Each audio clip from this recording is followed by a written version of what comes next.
नायब वजीर आजम इसहाक डार ने जुमा को इस्लामाबाद में दफ्तर खारजा में चीनी कम्युनिस्ट पार्टी के सीनियर रहनुमा लियू जियानचाओ का खैर मकदम करते हुए ऐलान किया कि चीन पाकिस्तान इक्तिसादी राहदारी को उनके मुल्क की सियासी जमातों की मुकम्मल हिमायत हासिल है।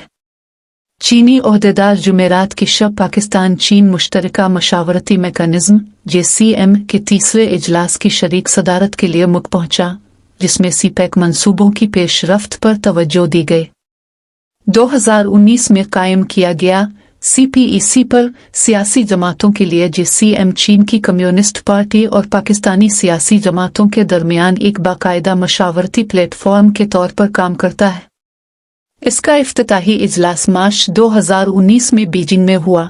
और दूसरी मीटिंग अमली तौर पर अगस्त 2020 में मुनक्किद हुई। लियू का खैर मकदम करते हुए नायब वजीर आजम ने कहा कि पाकिस्तान और चीन हमेशा से स्ट्रेटेजिक पार्टनर और काबिल एतमाद पड़ोसी रहे हैं, जिन्होंने आलमी सतह पर एक दूसरे के बुनियादी तहफ़्फ़ुज़ात की मुसलसल हिमायत की है।